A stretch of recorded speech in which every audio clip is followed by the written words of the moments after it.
domingo. ¿Cómo están ustedes? Acá estamos. Buenas tardes, Pablo. Hola, Graciela, ¿cómo andás? Yo bien, y a Claudio ni le pregunto, ni le pido que nos diga cómo está. Él sacude los brazos detrás Se lo ve del vidrio. espléndido. Se lo ve muy bien con su nuevo corte de pelo. Este programa se llama ¿Por qué? Y tiene una razón. Y es que yo, no siendo periodista, nunca me quise disfrazar de lo que no soy. Sé, porque lo leí, que la mejor pregunta que puede hacer un entrevistador es ¿por qué?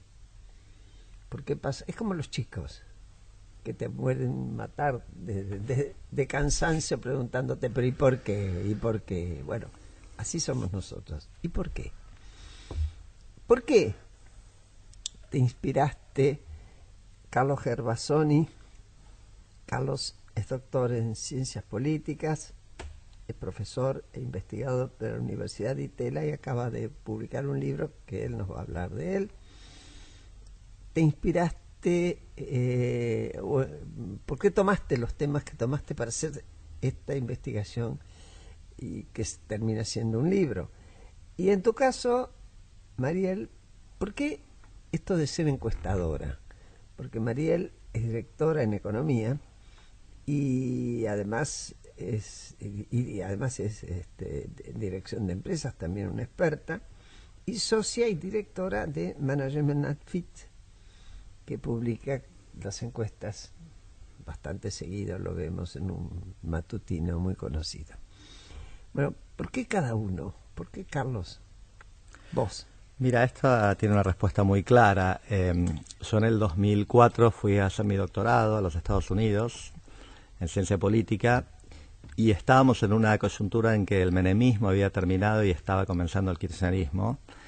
Y más allá de las diferencias superficiales entre estos presidentes, había muchas cosas en común, ¿no? Eran del mismo partido, los dos peronistas, los dos con desbordes institucionales, bueno, una serie de cosas. Pero una cosa en común que era menos obvia para la gente era que los dos habían sido previamente gobernadores de provincias poco democráticas. Esto lo sabían algunos periodistas que habían estudiado esto. Siempre trato de darle crédito a los periodistas porque la verdad es que ellos empezaron antes que los politólogos a mirar, por ejemplo, a Norma Morandini a mirar a Catamarca y los Sadi, Miguel Wiñaski a mirar a los Rodríguez Sá en San Luis, en la década del 80 estoy hablando, y otros periodistas que miraron a los Juárez en Santiago del Estero, más recientemente al Perovich en Tucumán, y los politólogos de a poquito nos fuimos metiendo con ese tema. Yo estuve entre los primeros de los argentinos académicos que empezamos a mirar y dije, este es un buen tema de tesis doctoral. ¿Por qué? Siendo tu pregunta, tenemos provincias muy democráticas. La Argentina está lleno de lugares donde la democracia es vibrante, en Mendoza, en la capital federal, en Santa Fe, en Tierra del Fuego. Hay lugares muy diversos de la Argentina donde hay una democracia que funciona bastante bien a nivel provincial, me refiero. Y después está Formosa, La Rioja, Santiago del Estero, San Luis, Santa Cruz. Hay muchas provincias donde, por motivos que después puedo elaborar, tenemos mucha evidencia de que ahí realmente no funciona la democracia. Hay democracia, pero de muy bajo nivel. Sí, hay democracia porque hay elecciones, hay un parlamento, pero para ser muy concreto y contundente, cuando en una legislatura como el Senado de San Luis, todos los senadores son del Partido Justicialista, o en la legislatura riojana, algo así como 34 o 35 legisladores son del Partido Justicialista, eso no es una democracia. O sea, no es que ganan elecciones y les va así de bien. Hay otras cosas que voy a elaborar. Ahí sí que es votar a libro cerrado. Claro, en las democracias del mundo esto no pasa. Vos vas no pasa en Argentina, no pasa en Alemania, no pasa en Uruguay, no pasa en ninguna democracia real. No pasa en Argentina a nivel nacional. Exacto, no pasa, la democracia siempre genera competencia, fragmentación entre partidos. Cuando vos tenés que Saddam Hussein gana las elecciones con el 100% de los votos o Gilles Frans las gana con el 74%, vos empezás a decir, acá hay algo. Bueno, después voy a hablar un poquito de qué, pero el porqué, el motivo es del libro empecé a estudiar esto porque dije, mira, los presidentes argentinos no vienen de Córdoba, Santa Fe o Buenos Aires como nos hubiéramos imaginado en el 83. No son esos. Están dominando caudillos de provincias poco democráticas que llegan al poder y hacen las cosas poco democráticas a nivel nacional que habían hecho antes como gobernadores, y creo que de la misma manera, digamos. Sí, yo estoy convencido, es difícil de probar, pero estoy convencido que el deterioro ético e institucional que la Argentina tuvo en los 90 con el menemismo y a partir del 2003 con el kirchnerismo tuvo mucho que ver con esto. O sea, hay quienes dicen, no, esto tiene que ver con el peronismo. Puede ser que haya algo de eso, no lo sé. Pero estoy seguro que si hubiera llegado un peronista de Córdoba, no era lo mismo. Si hubiera llegado un peronista de Mendoza, Bordón, por decir algo, uno no supondría que Bordón, para poner un nombre, o un Cafiero, hubiera sido un Menem, o un Cafiero, hubiera sido un Menem o un Kirchner. Así que no hablo más pero digo, ese es el motivo. Antes de parar, y después sí te saco la palabra de la boca, danos el nombre del libro. Bueno, lo voy a dar en castellano porque es largo. El libro en castellano se llama Regímenes híbridos dentro de las democracias, federalismo fiscal y estados rentísticos subnacionales. Es un libro publicado en inglés por la Universidad de Cambridge, por la editorial de la Universidad de Cambridge, una editorial académica. Es un libro muy orientado a lectores académicos, aunque cualquier persona interesada en política y que lo lea en inglés por ahora, mientras no esté todavía traducido al castellano, lo puede estudiar, lo puede leer. Y básicamente, para explicar rápidamente el título, regímenes híbridos es la palabrita que los politólogos usamos para referirnos a regímenes que son mezclas de democracias y autoritarismo, como si uno dijera hoy Turquía o Formosa, o bueno, hay instituciones electorales, pero prácticas autoritarias. Y entonces, regímenes híbridos dentro de las democracias, porque estamos hablando de provincias que son híbridas dentro de un país que es democrático. Y ojo que esto no es argentino solamente. Estados Unidos tuvo lo mismo hasta la década del 60 con sus estados del sur, donde era un país muy democrático a nivel nacional y tenía 11 estados muy autoritarios en el sur del país, ¿no? Pero además dice Fiscal Federation and Subnacional...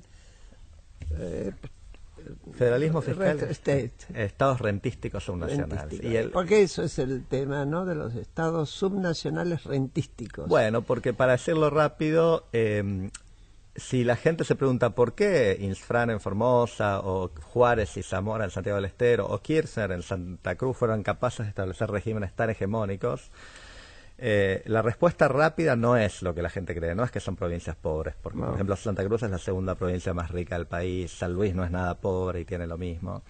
La tesis que yo pongo en consideración y creo que pruebo en el libro es que tiene que ver con el federalismo fiscal argentino y cómo algunas provincias reciben mucho dinero de coparticipación federal, mucho dinero per cápita, y entonces el Estado es terriblemente dominante en el ámbito económico, y en esas provincias todo el mundo es un empleado público, todo el mundo cobra un plan social, todas las empresas dependen de contratos con el Estado, todos los medios, cada radio, cada canal de televisión vive de la pauta publicitaria del gobierno provincial.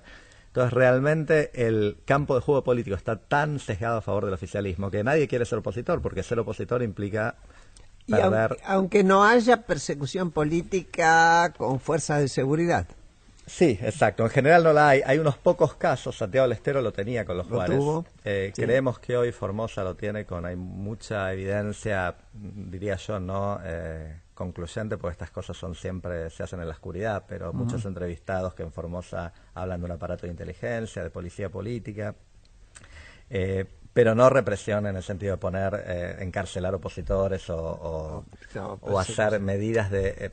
porque, y vuelvo a los periodistas que escribieron sobre esto en los 80, cuando los gobiernos subnacionales autoritarios se van de mambo, por hablar poco académicamente, cuando aparece una María Soledad muerta, cuando aparece el crimen de la dársena en Santiago del Estero, los gobiernos nacionales intervienen. Entonces, la dinastía Sadi, que podría ser hoy similar a Insfrán, estar todavía gobernando, o a los Rodríguez Sá, o Carlos Juárez, hoy no gobiernan, porque fueron removidos por intervenciones federales que fueron gatilladas por escándalos que se salieron de control de la provincia. Entonces, en general, lo que el libro documenta es, yo llamo eso represión blanda, como si pequeños actos de, si estás en contra del gobierno, perdés el trabajo, no te ascendemos, perdés la pauta publicitaria, pero no un periodista muerto o un opositor encarcelado, digamos, ¿no? ¿Te interesa el tema? Sí, mucho. Y aparte uno lo ve en la práctica, ¿no? ¿Dónde lo veis? Y en muchas provincias esto se ve y uno empieza a mirar qué es lo que pasa. Por ejemplo, bueno, ahora tuvimos hace muy poquito la elección en Neuquén y uno ve que se puede mirar desde distintos lugares, ¿no? Hoy el éxito del Movimiento Popular Neuquino como un partido con más de 50 años, pero por otro lado también muchas veces qué pasa con las causas de este movimiento popular. Nosotros tenemos en la práctica algo muy muy medido, que un año antes, cuando uno empieza a medir en una elección con una provincia como Neuquén, el 60% de la gente te decía, no quiero que vuelva a ganar el Movimiento Popular Neuquino. Y cuando pasaban 2 meses más, eso bajaba al 40% y después bajaba al 30%, y cuando llegabas al momento de la elección ya eso desaparecía. Y ese nivel, ¿Ustedes digamos, hicieron una encuesta ahí? no ahora para esta elección. Menos mal. Pero es un lugar, sí, menos mal, pero es un lugar del cual tenemos mucha información y lo venimos midiendo desde hace mucho tiempo, y es un tema muy claro, ¿no? Cómo conforme te vas acercando, y también tiene que ver con que prácticamente hay muchísima gente. Este año creo que tuvo una connotación especial la elección, y también el tema de Vaca Muerta generó una connotación especial por defender, o sea, algo que hasta hace un tiempo era un partido que venía gobernando hacía mucho tiempo, que había que cortar con esa dinastía. Los neuquinos lo revalorizaron y dijeron, bueno, somos la única provincia que tiene el orgullo de mantener un partido provincial desde hace tanto tiempo, y quién va a cuidar los intereses. Y que hace un buen acuerdo con el gobierno nacional, ¿no? Con el gobierno nacional. Con el gobierno nacional. ¿Y quién va a cuidar nuestros intereses mejor que nuestro propio partido? Es decir, puede ser que ¿no? dejen de darme trabajo público y consiga buen trabajo privado. Sí, pero también es cierto, ¿no? Esto que planteaba Carlos de decir, bueno, hay mucha gente que depende del Estado, es proveedora del Estado, o es empleada pública, o es su único proveedor, su único cliente es el Estado, ¿no? Hay un monopolio en relación a eso, y un montón de empresas que florecen a partir de la relación con el Estado. Entonces, después, conforme se va acercando el momento de la elección, empieza a haber como más temor al cambio. No sé si no por una cuestión desde el Estado mismo, sino por la propia gente que ve una inestabilidad en esto. Yo te puedo asegurar que hay un discurso desde adentro, ¿eh? No es casualidad. La gente que está ahí no dura tanto tiempo de casualidad. No es por tonto. Claro, y hay familias enteras que viven, ¿no? Que son o empleados públicos, proveedores del Estado, y entonces todo eso es una conjunción que, conforme se acerca el momento de la elección, eso que decían, bueno, no quiero saber más nada con el Movimiento Popular Neuquino, llega a un punto que dicen, bueno, no, la verdad que no está tan mal. Yo conozco bastante Santa Cruz, porque tuve que ir a trabajar ahí políticamente, pero además, de hecho, le ganamos la intendencia en la época en que Kirchner era gobernador, pero además de eso, porque tengo familiares, amigos, y es muy curioso, aún entre esos familiares, se jubilan a los 52 años, y son de los sueldos más altos que hay, de los sueldos públicos, son de los más altos de todo el país. Vos hablas con gente intelectual y vos decís, escúchame, no hay sistema previsional que se aguante que gente de 52 años diga, adiós, me voy a mi casa y que venga el próximo profesor, maestro, lo que sea. Sí, bueno, pero espérate que yo me jubile y después que lo cambien. Hay que cambiarlo, pero dame tiempo que yo me jubile. Sí. Es increíble que a los 52 años, hoy gente muy joven, ya esté jubilado. Y muchos de ellos, como es un clima bastante hostil en algunos lugares, muy hostil, ya ni siquiera viven ahí, por lo tanto ni devuelven con sus gastos en el lugar. Lo mismo pasa en Ushuaia. En cuanto pueden se van. Entonces, jubilación temprana, de financiamiento del sistema previsional, de ahí que Santa Cruz siempre tiene que pedir plata a la nación. Digo esa porque la conozco directamente en el tema previsional. Graciela, déjame que te agregue algo. Eso es tal cual como vos decís, y algo que a lo mejor es importante que se entienda es que la coparticipación federal argentina favorece fuertemente a las provincias pequeñas demográficamente. Santa Cruz es la segunda más chiquita después de Tierra del Fuego en población. En población. Es grande en extensión. Creció mucho en población durante la década kirchnerista por motivos que uno entiende, pero igual sigue siendo de las más pequeñas del país. Se decía que tenía menos, que el padrón era más chico que el padrón de River. Sí, es así, o sea, una provincia Eso es lo que se decía habitualmente. Cuando el kirchnerismo llega debía tener 200.000 habitantes, menos que un barrio porteño, menos que Caballito, digamos, un lugar así chiquito. y tiene entonces por coparticipación una cantidad de dinero más o menos 6 veces más alta que la provincia de Buenos Aires per cápita. O sea, cada santacruceño recibe de plata federal 6 veces más que un porteño. Cuando es decir, el gobierno, no el santafesino, exacto, ¿no? Correcto, está bien.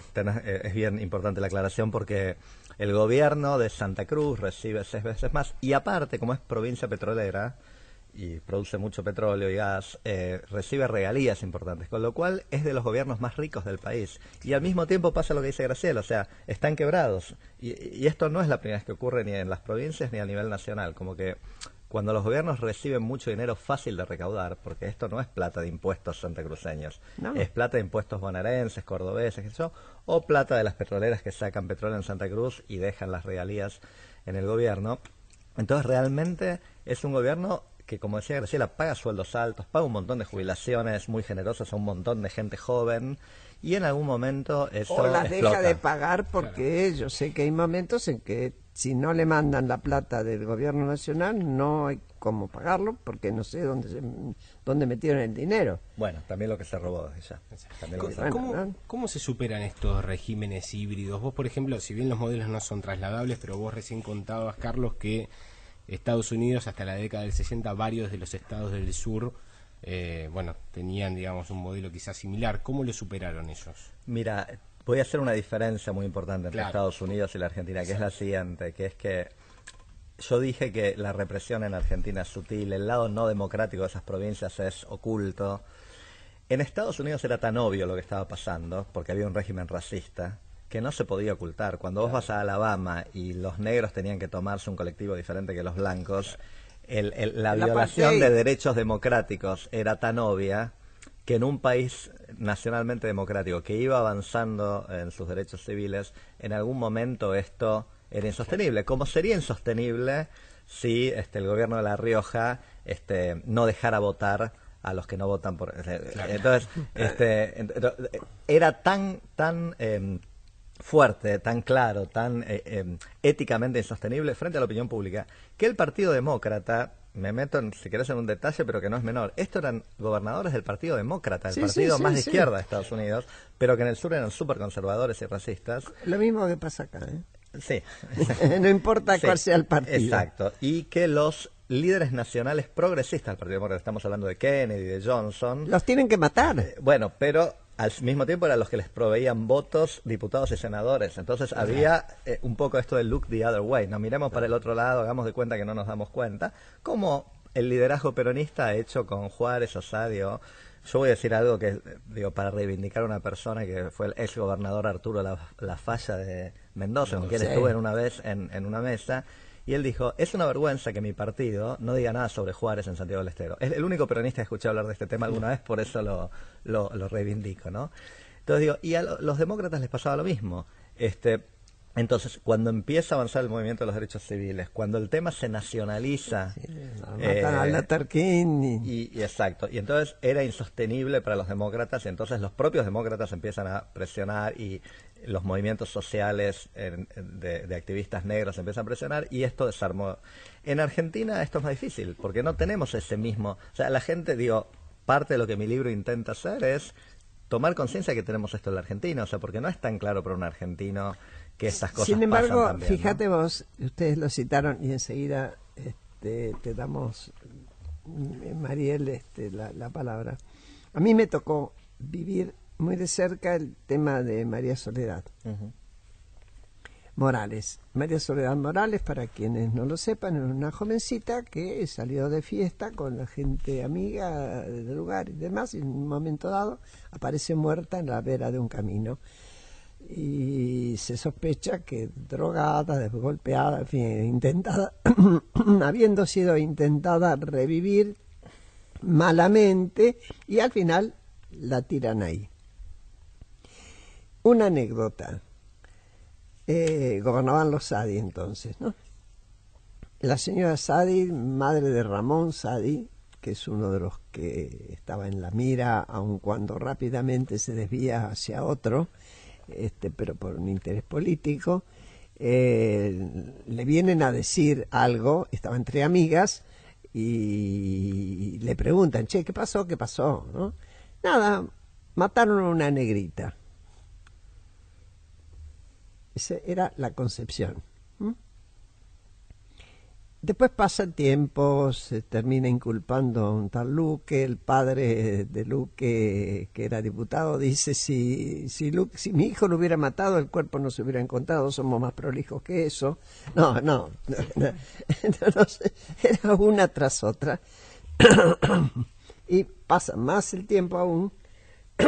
Yo estuve muy cerca de la monja Peloni, que hizo los movimientos, caminé con ella y con las chicas, que eran las primeras marchas del silencio que se hicieron, porque nadie se animaba a gritarlo, el dolor.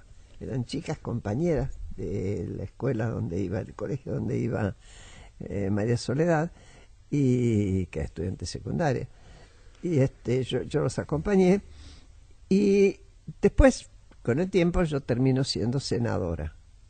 Senadora era una sola banca en mi partido, era lo que era.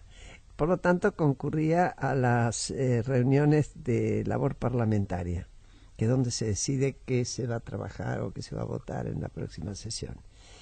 Frente mío lo tenía sentado a Pepe Figueroa. Pepe Figueroa era de la familia que habían hecho el Banco Itaú, creo que era un sistema Ponzi, ese sistema de dar altos intereses al principio, hasta que a él se decía en broma, no se le puede decir sin embargo, porque está embargado hasta no se dice que nadie diga sin embargo a Pepe. Ahora, ¿qué había hecho Pepe? Como la policía le había dado orden de detención, tenían orden de detención del juez de Ramón Sadi, él lo había protegido en su despacho en el Senado. A mí me habían preguntado el día anterior a la sesión de la cual empecé hablando, un periodista, y me dijo, ¿qué opina usted? Y dije, desgraciadamente un senador convierte el Senado en un aguantadero, porque esta no es una persecución política, lo cual hubiera sido hasta legítimo proteger. Era la policía nomás, para que diera cuenta ante un juzgado. Al día siguiente, Eduardo Menem, que presidía el Senado, sin nombrarme, dice, hay algunos miembros de esta institución que se refieren a la institución con palabras que no ayudan al prestigio. Entonces yo lo miré de frente, manteca, y le dije, senador, si lo que usted está diciendo es que yo dije que esto era un aguantadero, sí lo dije, pero ¿sabe quién lo convirtió en aguantadero? Y sí lo ofendió. El senador que tiene adentro de su despacho una persona buscada por la policía por un hecho criminal cualquiera. Esto, no mis palabras, sino todo ese escándalo hizo que Menem le soltara la mano. Y ahí pudo cambiar, lo que vos decías. Sí. Ahí, cuando se nacionaliza el escándalo, el gobierno nacional no tiene más remedio que decir, bueno, basta. Yo diría, esto es la clave, termino de responderle rápidamente a la pregunta de Pablo, esto es la clave, o sea, en la medida en que la provincia mantiene la política provincial dentro de los límites de la provincia, es difícil que algo cambie. Ahora, cuando algo cambia, como el caso que nombraba Graciela, y se van los Sadi y viene el Frente Cívico de Catamarca, o se va Juárez y viene Zamora, que es el actual gobernador de Santiago del Estero, era un radical, era el intendente radical de Santiago del Estero. Pero antes se había estado Zabalía, que también era radical y es discípulo de Juárez. No necesariamente las cosas cambian. Hoy yo diría Santiago del Estero es más o menos igual de autoritaria que era con los Juárez. También el gobernador, cuando no pudo ser reelegido porque la corte no lo dejó, puso a su esposa como hacía Juárez. Entonces, acá hay unas cuestiones estructurales que tienen que ver con que no estaban en el sur de Estados Unidos, que tienen que ver con que las élites políticas en la provincia pueden cambiar, pero la estructura fiscal rentística que el libro señala sigue estando. Entonces, no es un problema de fácil solución. Bueno, vamos a ir una tanda, porque yo quiero ahora hablar con Mariel sobre todo, y obviamente con Carlos, de esta cuestión de cultura rentística, si les parece,